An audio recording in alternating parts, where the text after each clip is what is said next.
Matt Bernie are taking a look at the all-graded stakes pick 4 sequence Saturday afternoon at Woodbine Mile Day. The sequence is races 8 through 11. There's a $200,000 guarantee as far as the pool is concerned. And keep in mind, this is a 20-cent base bet, so you can really get some serious coverage in some of these races if you think there might be a vulnerable favorite or two.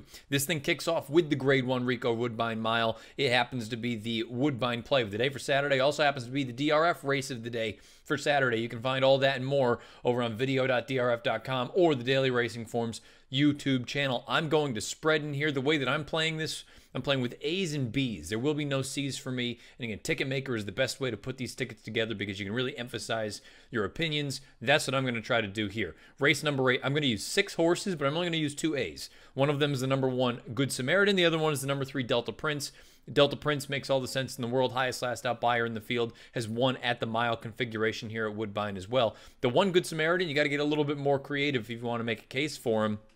I've long thought that he is a turf horse through and through, and he's had success on the dirt. That's mainly because he is a very talented runner. Recent form, a little bit suspect. Combine that with the same connection sending out Yoshida on the dirt. I'm sure they want to split them up.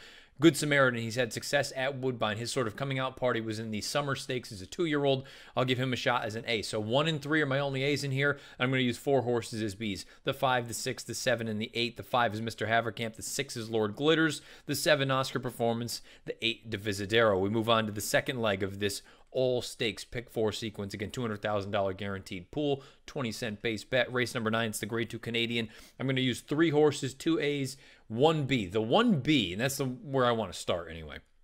The only B that I'm going to use is the number 5, New Money Honey. 1 of 2 in here for Chad Brown. Javier has the mount. I'm of the opinion that New Money Honey never really took a step forward from her 3-year-old to 4-year-old campaign. She's run respectable races. There's no denying that. But at the same time, I don't think she has any sort of giant edge on this field or any edge at all, to be frank. I think there's a real scenario where she's an underlay in here. I think she can win, but I want to be against her slightly.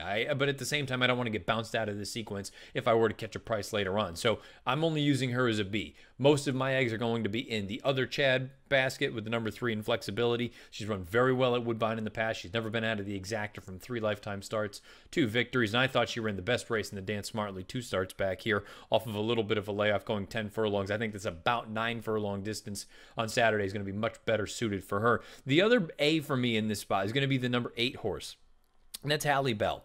Halle Bell, I thought ran okay in the yellow ribbon, not great, but I thought it was decent enough. And you look and see the company that she was keeping. She ran up against Cambodia, who loves it out there. 2 starts back in the Modesty. She ran into a pretty solid horse and Daddy's Little Darling. From a time form standpoint, she fits in here quite well. And from a buyer standpoint, she has paired up buyer tops of 90. I usually think that signifies a forward move is coming. I'll use a lot of Halle Bell in this spot. So again, 3 horses for me, 2 A's and a B. The 2 A's, excuse me, are the 3 and the 8. The 1 B is the 5. We move on to race number 10.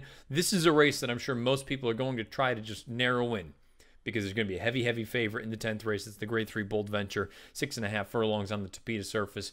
You've got a horse in Pink Lloyd in here who just lays over the field on figs, but I think there's a scenario where you can look at it and say, you know what, he's starting to get a little bit slower out of the gate, not breaking quite as alertly. He's getting a little bit long in the tooth. He ran really well last time, don't get me wrong. He is strictly the horse to beat, but I think this is an opportunity where if you beat him, all of a sudden this pick 4 sequence could pay boxcars.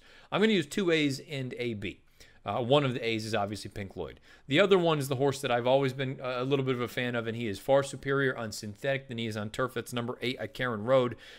Maybe he's not what he was last year, and even last year he wasn't good enough to beat Pink Lloyd. But I suppose there's a scenario where if you think second off the bench, he takes a little bit of a step forward. If he gets some pace, if they do throw it down early in front of him, maybe Karen Rowe can come along and get a piece, if not get this thing entirely.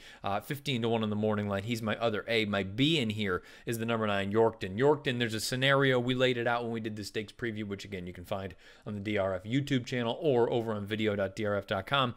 There's a scenario where if he gets out there and can get a relatively cushy lead, he could get dangerous. I don't know that that's going to happen for him, but if it does, he is very dangerous and very logical in here. So he's my only B, along with my A's, the 8 Karen Road, as well as the horse. They're all going to have to beat the 3 Pink Lloyd. If we are alive, fingers crossed that is the case. We get into the 11th race. We wrap things up with the Grade 1 Northern Dancer. 1.5 miles on the turf course. I'm using 4 horses. I'm going to use 2 A's and 2 B's in this spot.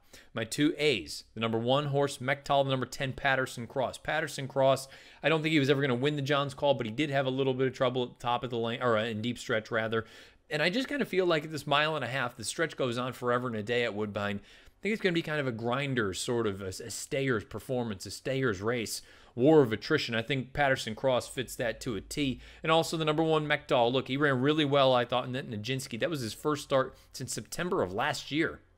He had every right to need one, and he still ran really well. He was making up ground at the end, only lost by a half length to Tiz Slam. I think there's a scenario where Mechtal takes a big step forward here this time around on Saturday. My 2 B's in here, I'm going to use the 3 Utmost, another Grand Motion horse, most recently a winner of the Sky Classic at 1 3/8. Thought that was a fine effort, but he's going to be facing better horses this time around.